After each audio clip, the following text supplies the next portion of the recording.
So the first thing we're going to look at is what's called the parts of speech poem. Basically, this is a mnemonic device. It helps you to learn the 8 parts of speech, remember them. Mnemonic device just means a tool for memory. Um, you memorize this poem, you'll know the 8 parts of speech, and you'll have little hints on how to identify them. And this will help you, it'll go a long way. So each few lines is a different part of speech. And what is a part of speech? Basically, part of speech is if we take speech, like right now I'm speaking to you, you notice that there are parts to it. And what are those parts? Those are words. And those words are performing different roles. So really a part of speech is the role that a word plays in sentence or in speech.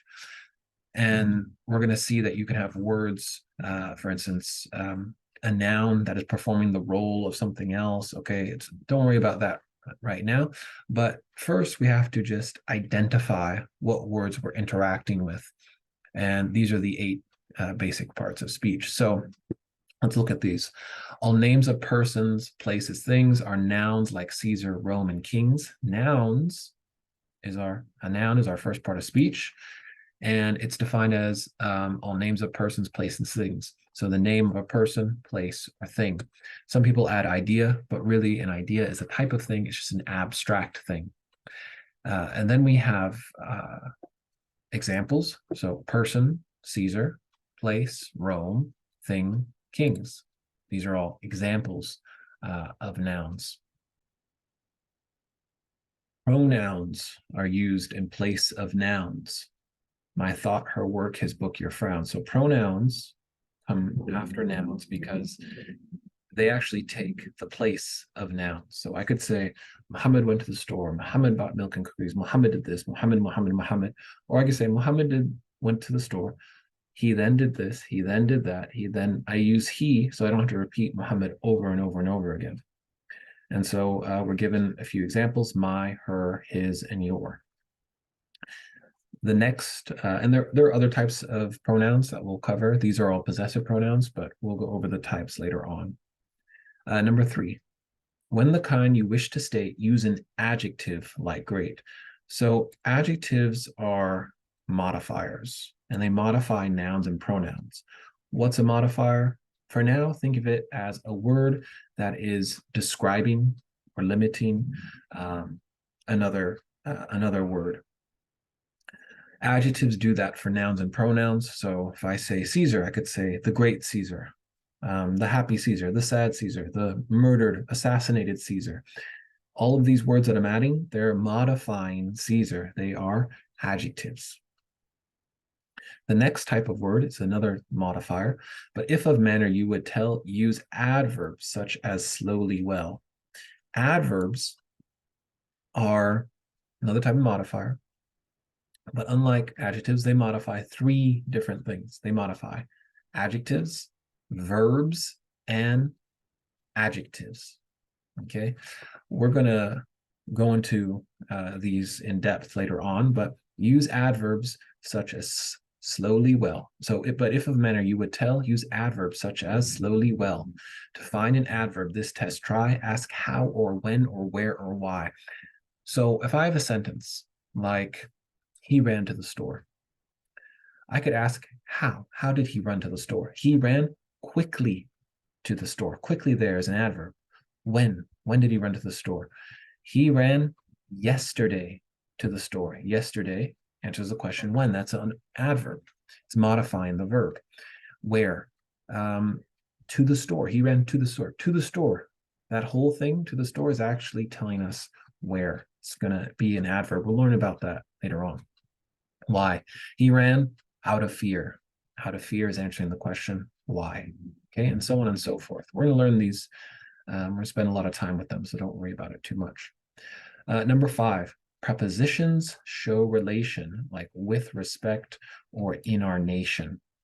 So a preposition, it's usually a small word, 2, 3, 4 letters, and it shows some type of relation. You know these. In, on, for, of, behind, in front. Sometimes you can combine in and front. These are 2 prepositions together.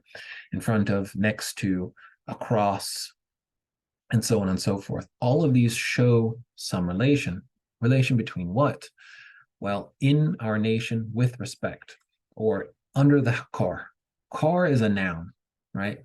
Under the car. This car is in some relation to the sentence. Under is describing, right, or it's telling, you could say, what type of relation that car has to the rest of the sentence. So he ran under the car. The rest of the sentence, he ran, right, under the car. Car has a relation to he ran. What's that relation?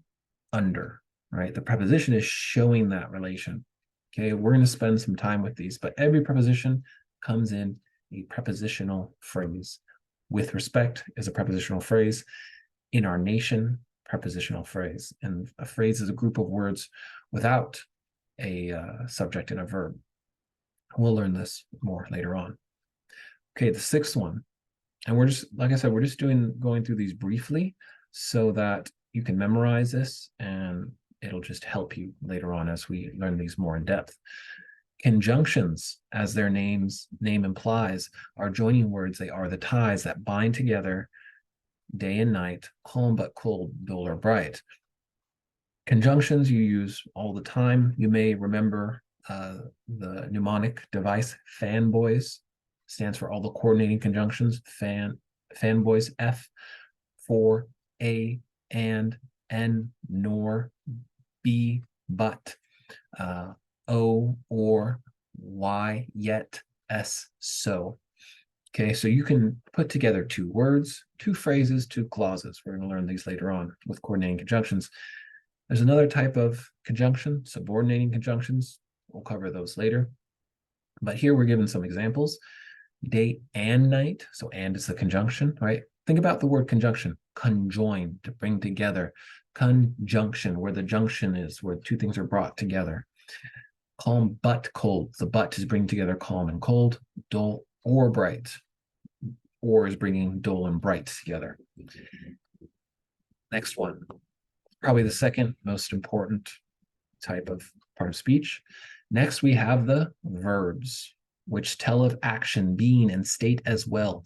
To work, succeed, achieve, and curb, each one of these is called a verb.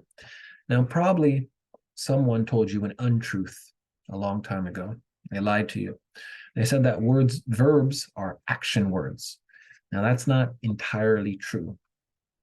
Verbs are action words, but they're also being words. So he is happy. Is a verb. He was going to go to school. Was is a verb there. Okay, we're going to learn thunder and lightning. We're going to learn these different types of verbs later on.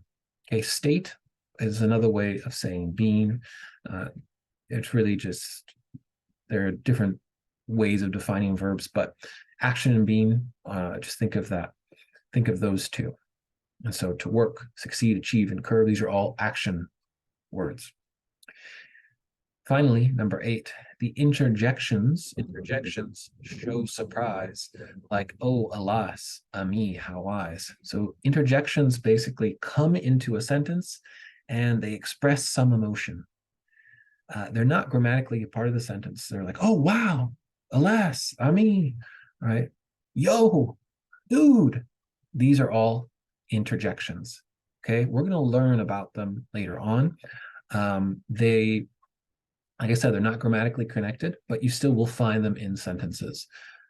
Thus briefly does this jingle state, the parts of speech was total 8. So you have all 8 parts of speech here. Memorize this poem. It'll help you tremendously later on, and it gives you little clues, especially for the adverbs.